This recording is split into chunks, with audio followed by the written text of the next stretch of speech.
I remember the morning that I said goodbye to my parents to go to Saigon for college. My mom, she cried like I am going to die and would never return.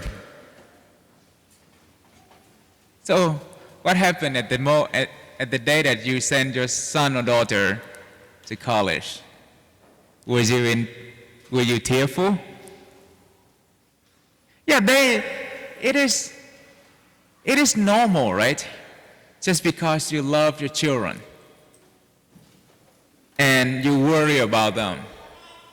I don't want to scare the parents whose children is not there yet, whose children are not there yet. But yes, it is very normal reaction that you love them, you care about them, you worry about them, and then you cry. Actually, they may not go too far away, just to Louisville, 45 minutes away, and they will be home before you may expect it. You may expect. But in today's gospel, when Jesus departed from disciple to be taken up to heaven, the disciples, they did not cry.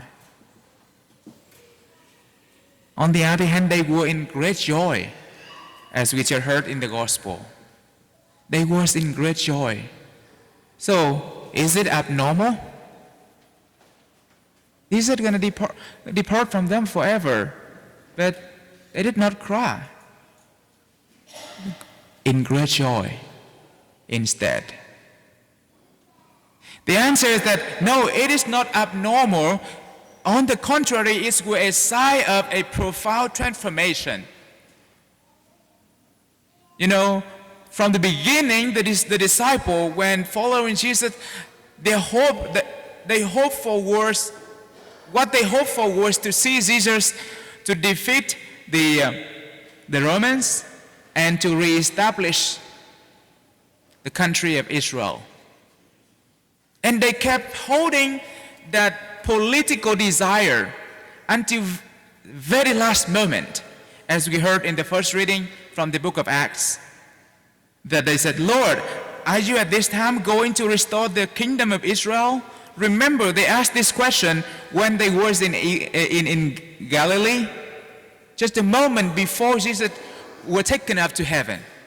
So they kept holding on their mind that very political ideal, desire. But at the moment when Jesus was taken up to heaven, something happened. Something that significantly happened in their mind that caused the great joy. What was that? It was as I said, a profound transformation. They came to a very important realization as they were standing there witnessing Jesus parting from them and being taken up to heaven. They came to be, their hearts and their minds were transformed, and they came to believe that heaven is real. Many times when I go to the hospital, when I go to a funeral to officiate prayer service, people always said, yes, he or she is now in a better place. And this was the moment that the disciple came to believe that, yes, heaven is real, and there is really a better place for the disciple and for all of us. That moment of enlightenment brought them to a deeper understanding and conviction in all of what Jesus had taught them. All of what Jesus had taught them for 3 years now makes sense to them. Makes sense to them. It freed them from the disappointment of not achieving their earthly goals, from the ambition for position of authority, remember until very last moment at Last Supper. When Jesus was about to enter his passion, the disciple was still arguing among themselves who will be the first. They discussed it for the whole life. Who will be the first? Who am I going to be in his kingdom when Jesus reestablished Israel? But at this moment, when Jesus will ascended into heaven, that they was freed from that ambition.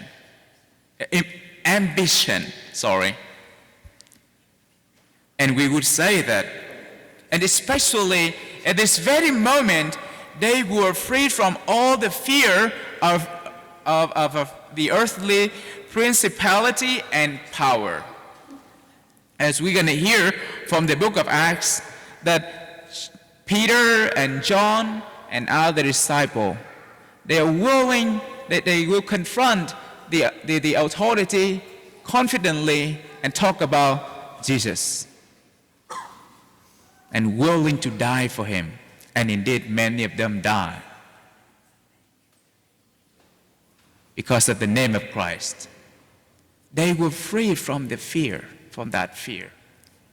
And I would say that at that very last moment, the disciple graduated from Christ school.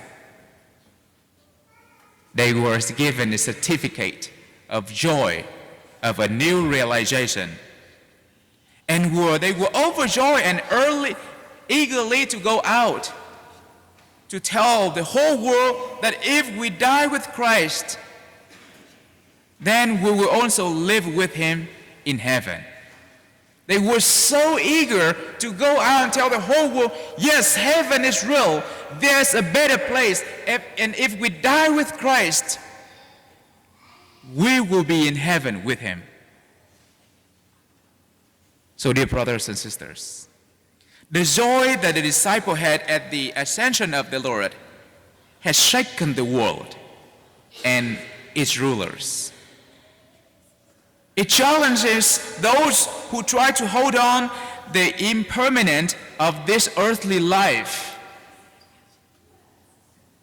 And at the same time, it encourages many others to detach from worldly attachment.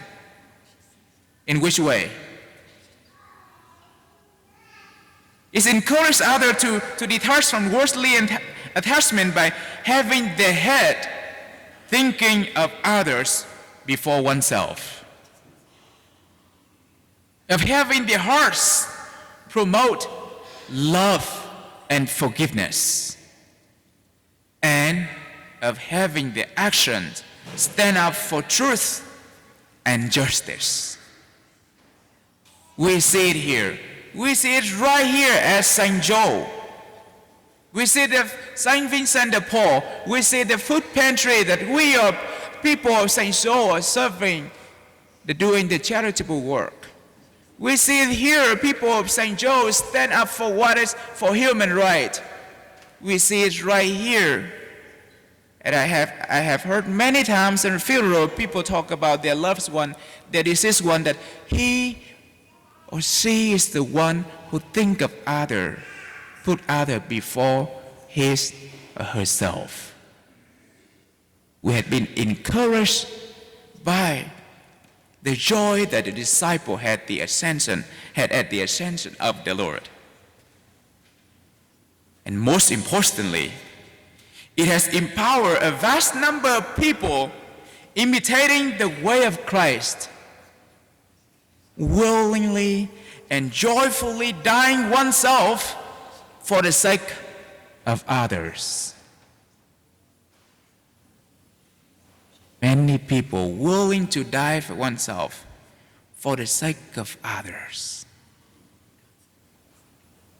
So, a question for each one of us today as we are celebrating the ascension of the Lord is, what are the obstacles that preventing me from achieving the joy that the disciple had at the ascension of the Lord?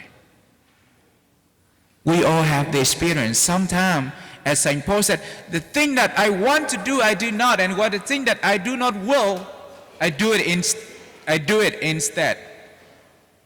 So a question for us today to ask ourselves is, what are the obstacles that are preventing me from achieving the joy that the disciple had at the ascension of the Lord?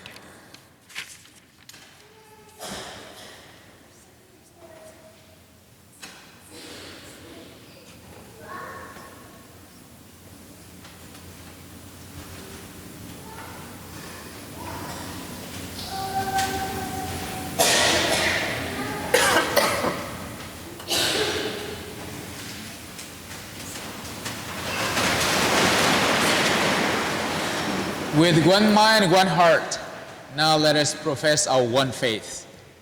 I believe in one God,